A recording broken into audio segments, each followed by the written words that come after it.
ഇന്ന് LPUP പ്രിപ്പറേഷൻ്റെ day 3 ആണ്. കഴിഞ്ഞ ദിവസം ഞാൻ INCയുടെ ഇൻട്രൊഡക്ഷൻ പോർഷൻ പഠിച്ചിരുന്നു. അപ്പോൾ ഇന്ന് INCയുടെ ആദ്യത്തെ 10 സമ്മേളനങ്ങളുടെ ഡീറ്റെയിൽസാണ് പഠിക്കാൻ പോകുന്നത്. ദെൻ ബയോളജിയിലെ ഒരു ടോപ്പിക്ക് പഠിക്കുന്നുണ്ട്. ബയോളജിയിൽ വരുന്ന വർഗീകരണം എന്ന് പറയുന്ന ടോപ്പിക്കാണ് ഇന്ന് പഠിക്കാനായിട്ട് ഉദ്ദേശിക്കുന്നത് കേട്ടോ. മാത്സിൽ മുന്നേ പഠിച്ച ടോപ്പിക്സ് ഒന്ന് റിവൈസ് ചെയ്യാനാണ് ഇന്നത്തെ ദിവസം എടുക്കുന്നത്. അതായത് മുന്നേ ഞാൻ കംപ്ലീറ്റ് ചെയ്തത് ഭിന്നസംഖ്യ, അതുപോലെ ദശാംശ സംഖ്യകൾ, ദെൻ വർഗവും വർഗമൂലവും എന്ന് പറയുന്ന ടോപ്പിക്ക്. ഈ 3 ടോപ്പിക്സാണ് ഞാൻ റിവൈസ് ചെയ്യാൻ വേണ്ടിയിട്ട് എടുക്കുന്നത്. അപ്പോൾ ഇത്രയാണ് ഇന്നത്തെ ടൈം ടേബിൾ. ആദ്യം തന്നെ INC ആണ് പഠിക്കുന്നത്. INC റാങ്ക് ഫയൽ വെച്ചിട്ട് തന്നെയാണ് പഠിക്കുന്നത്. മുന്നേ വായിച്ച ഇൻട്രൊഡക്ഷൻ പോർഷൻ ഒന്ന് റിവൈസ് ചെയ്ത് നോക്കി, അതിന് ശേഷമാണ് പുതിയ 10 സമ്മേളനങ്ങൾ പഠിക്കുന്നത് കേട്ടോ. എനിക്ക് പൊതുവേ ഈ വർഷങ്ങളും ഡീറ്റെയിൽസും കുറച്ച് ബുദ്ധിമുട്ടാണ്, കാരണം സയൻസ് ബാക്ക്ഗ്രൗണ്ടുള്ള ഒരാളായതുകൊണ്ട് തന്നെ. എന്നാലും മാക്സിമം ട്രൈ ചെയ്യുന്നുണ്ട്. 10 പഠിച്ചെടുക്കാനായിട്ട് നോക്കിയിട്ടുണ്ടായിരുന്നു.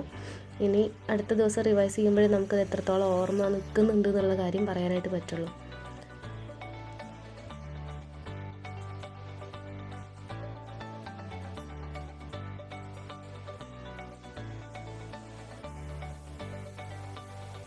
അങ്ങനെ INCയുടെ ആദ്യത്തെ 10 സമ്മേളനങ്ങൾ പഠിച്ചിട്ടുണ്ട്. ഇന്നാണെങ്കിൽ നല്ല മഴയുള്ളൊരു ദിവസം കൂടിയായിരുന്നു കേട്ടോ.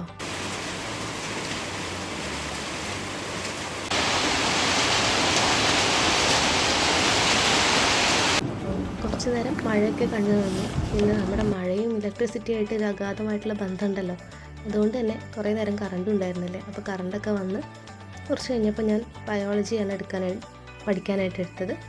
ബയോളജിയിൽ വർഗീകരണം എന്ന് പറയുന്ന ടോപ്പിക്ക് SCERTയിൽ ചാപ്റ്റർ വായിക്കുക ചെയ്തത് കേട്ടോ. SCERT ചാപ്റ്ററൊക്കെ കണ്ടുപിടിച്ചു. എന്നിട്ട് ആ ഒരു ചാപ്റ്റർ കംപ്ലീറ്റ് ചെയ്തിട്ടുണ്ട്. പണ്ടത്തെ SCERT വെച്ച് കമ്പയർ ചെയ്യുന്ന സമയത്ത് പുതിയ SCERTയിൽ ഒരുപാട് ടോപ്പിക്സ് ഉണ്ട്, ഒരുപാട് പഠിക്കാനായിട്ടുമുണ്ട്. അപ്പോൾ നമ്മൾ വിചാരിച്ചൊരു സമയത്ത് അത് കംപ്ലീറ്റ് ചെയ്യാൻ പറ്റില്ല. ഞാൻ പെട്ടെന്ന് തീർക്കണം എന്ന് വിചാരിച്ചിട്ടാണ് ബയോളജി എടുത്തത്, പക്ഷേ അത്യാവശ്യം ടൈം എനിക്ക് ഇൻവെസ്റ്റ് ചെയ്യേണ്ടി വന്നു. എന്തായാലും ആ ഒരു ചാപ്റ്റർ ഞാൻ കംപ്ലീറ്റ് ചെയ്തിട്ടുണ്ട്.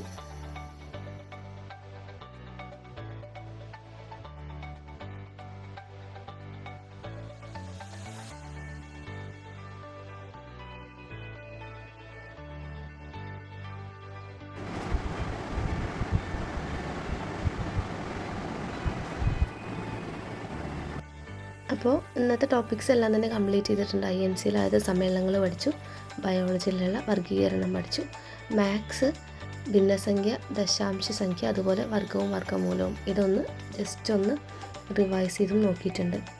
അപ്പം പഠിച്ച കാര്യങ്ങളൊക്കെ സിലബസിൽ ടിക്ക് ചെയ്യുക എന്നുള്ളതാണ് ആദ്യം ചെയ്തത് കേട്ടോ. ഇതിന് മുന്നത്തെ ദിവസങ്ങളിലായിട്ട് കോശഘടനയും കാലയും കൃഷിയും പരിസ്ഥിതിയും കംപ്ലീറ്റ് ചെയ്തിരുന്നു. ഇന്ന് വർഗീകരണം കംപ്ലീറ്റ് ചെയ്തു കേട്ടോ.